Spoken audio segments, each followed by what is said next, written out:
volunteers to come back in the zone of incredible iniquity with me to listen closely.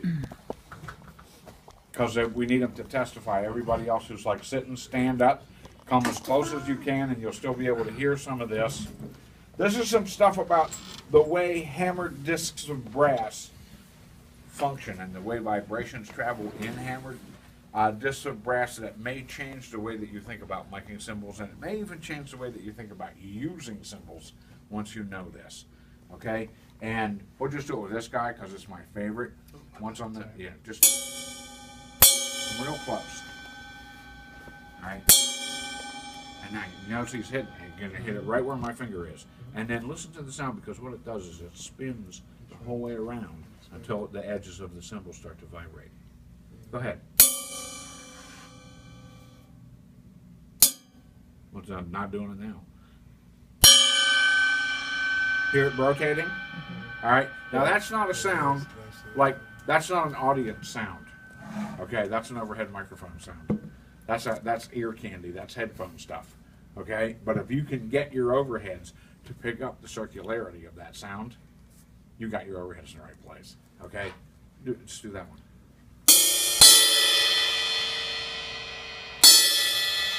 They're being circular. Now do the cymbal drag on one of them, like drag across it. Let's start from silence and do it to this one. Not yet, not yet. Go ahead. Hear it being circular? Can you guys hear any semblance of it being circular? Did you ever notice that before in your whole life? Never.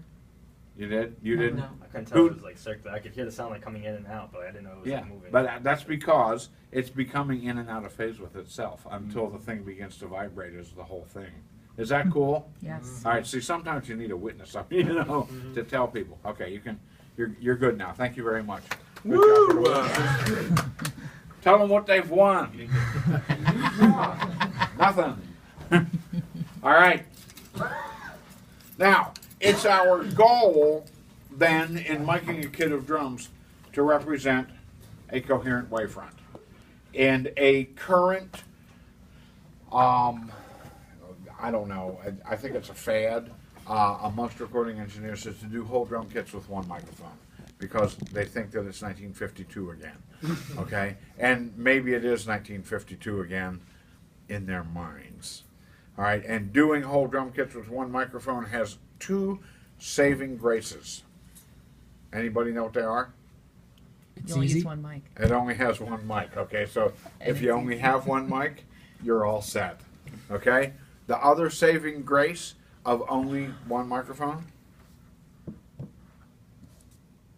No phase problems. Yeah, it's impossible for it to be out of phase because there's nothing for it to be out of phase with. All right? Sort of only having, so if you only have one, or if you're truly frightened of phase problems, record your drums with one microphone. The truth of that matter is that makes your record sound like 1956 no matter what you do. Because the way that drum sounds were defined prior to the multi-track, multiple microphones up on kits of drums thing is the presence of the kick drum. Okay, and one microphone miking the whole kit will never get enough impact out of the kick drum to be that.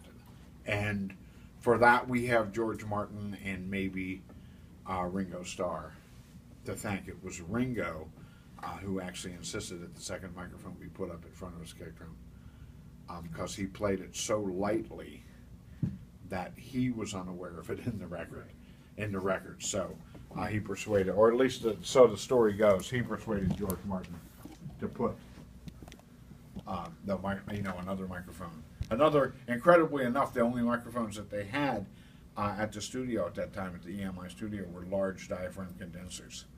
So they were picking up a kick drum with no hole in it, with a large diaphragm condenser. And they were, it was probably like 7 or 8 feet away in order to not collapse the diaphragm of the condenser microphone. We did not have at that time large diaphragm dynamic microphones. Even the Elvis microphone, which is the Shure SM55, a large diaphragm dynamic, they didn't even make that yet. And Ringo's a heel-toe player as well. I'm sorry? Ringo's a heel-toe player, which makes it very light. Yeah, tell us about that.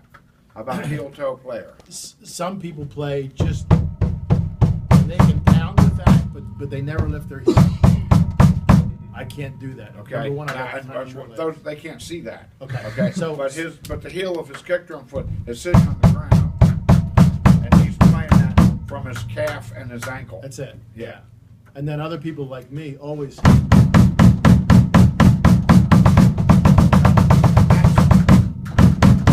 Okay. so it just, like when you're micing stuff, you'd want to know what that person does. Yeah, you sure do. Because if you set it up, for someone thinking they're going to play heel toe, it's going to be all gentle and stuff, and it's not. You're going to be getting back up out of your seat. And since your goal as a recording engineer is to never leave your seat, isn't